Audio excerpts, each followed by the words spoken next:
স্লোগানে মুখর রাজপথ, ব্যানার প্লাকার্ড নিয়ে ঢাকার বিভিন্ন এলাকা থেকে বাংলাদেশ জামাত ইসলামী আয়োজিত মিছিলে আসেন নেতাকর্মীরা। গোপালগঞ্জে এনসিপির নেতাকর্মীদের ওপর হামলা এবং দেশজুড়ে আইনশৃঙ্খলা পরিস্থিতি অবনতির প্রতিবাদে এই বিক্ষোভ। বাইতুল মোকাররম প্রাঙ্গণ থেকে শুরু হওয়া মিছিল নগরীর বিভিন্ন সড়ক প্রদক্ষিণ করে শাহবাগ মোড়ে শেষ হয়। মিছিল পূর্ব বাইতুল মোকাররমের সমাবেশে বক্তব্যে গোপালগঞ্জ প্রসঙ্গ টেনে সরকারের প্রতি ক্ষোভ ঝাড়েন দলটির শীর্ষ নেতারা। আজকের এই সমাবেশ এবং মিছিলের আয়োজন বাংলাদেশ জামাত ইসলামীর ডাকে সারা দেশে সকল মহানগর এবং জেলায় অনুষ্ঠিত হচ্ছে। কিন্তু কেন আমরা আজকে এই বিক্ষোভের ডাক দিয়েছি? গতকালকে গোপালগঞ্জে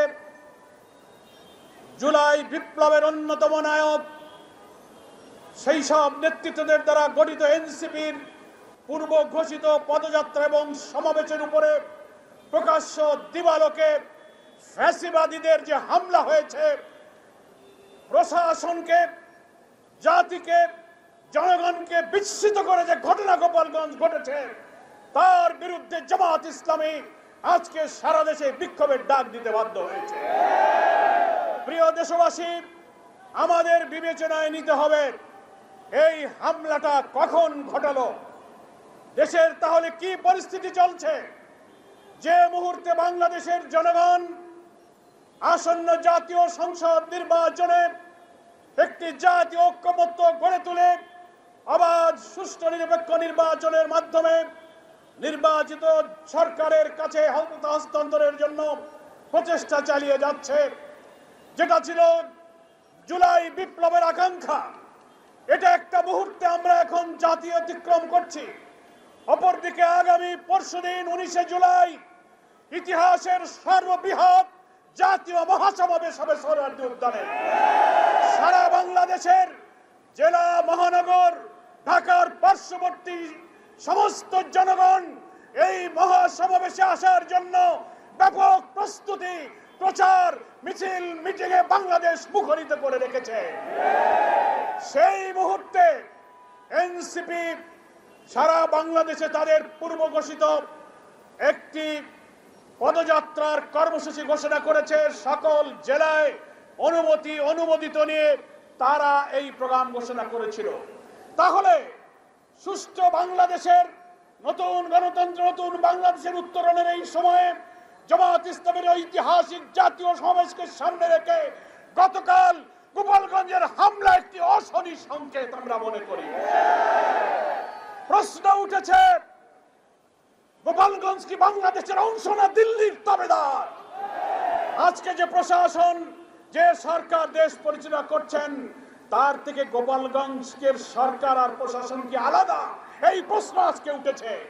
তা না হলে দিন 11টা-12টার সময় সারা ভিডিওতে দেখা যাচ্ছে অস্ত্র শস্ত্র উঁচিয়ে বোমাবাজি করে, আগুন দিয়ে মঞ্চ ভেঙে, ডিসি এসপি অফিস ভেঙে চুরে যেভাবে ন্যাক্কারজনক নারকীয় ঘটনা হয়েছে, তাহলে পূর্বের অনুমতি সরকারের গোয়েন্দা সংস্থা, জেলা প্রশাসন, পুলিশ প্রশাসনকে আগে জানাবার পর তারা কি ব্যবস্থা নিয়েছেন, এই প্রশ্ন জাতির সামনে উঠেছে। তাহলে কি আমরা সেই আওয়ামী ফ্যাসিবাদী যুগে ভিন্ন মতের সভাকে ভেঙে দেওয়া, বাতিল করা, নিষিদ্ধ করা, মঞ্চ ভেঙে দেওয়ার সেই যুগে আমরা এখনো বসবাস করছি কিনা, এই প্রশ্ন এখন উঠেছে। জামাত ইসলামীর 19 তারিখের এই মহাসমাবেশ সামনে রেখে লক্ষ লক্ষ মানুষ ঢাকার দিকে যখন রওনা দিচ্ছে, তখন গতকালকের আক্রমণ গোটা জাতিকে আতঙ্কিত করে তুলেছে। আমরা পরিষ্কার সরকারের কাছে দাবি করতে চাই, হামলা হলো তখন পুলিশ প্রশাসন কি করেছে ভিডিওতে জনগণ দেখেছে। ডিসি সাহেবের দায়িত্ব কি ছিল? এসপি সাহেব কি করেছে? ওই জেলায় সেনাবাহিনীর যিনি কমান্ডিং অফিসার ছিলেন, তার কর্তব্য কি ছিল? এমন না যে কোনো কিছুই তাদের জানা ছিল না। জানা থাকার পরেও তাদের এই অস্বাভাবিক নির্লিপ্ততা কেন হলো, এর দায়িত্ব কার? এর তদন্ত করে তাদেরকে আইনের আওতায় আনতে হবে। তা না হলে আগামী দিনে আজকের এই অন্তর্বর্তীকালীন সরকারের অধীনে একটি সুষ্ঠু নির্বাচনের লক্ষ্যে ফ্যাসিবাদ বিরোধী আন্দোলনে আমরা যারা রাজপথে ছিলাম, যারা একটি অবাধ নির্বাচনের লক্ষ্যে জাতীয় ঐক্যমতে এগিয়ে যেতে চেষ্টা করছি, তাদেরও সভা সমাবেশ, তাদেরও ভিন্ন মত এইভাবে হামলার সম্মুখীন হতে পারে। সরকারকে তাই এটা নিশ্চিত করতে হবে।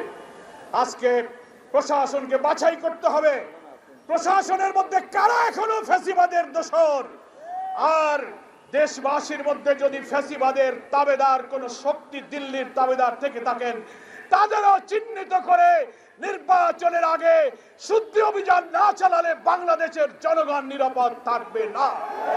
বাংলাদেশের বিরোধী দল মতের সভা সমাবেশ মিটিং মিছিল নিরাপদ থাকতে পারে না। জাতীয় নির্বাচনের এই প্রাক্কালে, জামাত ইসলামের এই ঐতিহাসিক জাতীয় সমাবেশের প্রাক্কালে আজকেই সরকারের কাছে আমরা দাবি করছি, এ ব্যাপারে আপনি তাৎক্ষণিক পদক্ষেপ গ্রহণ করুন।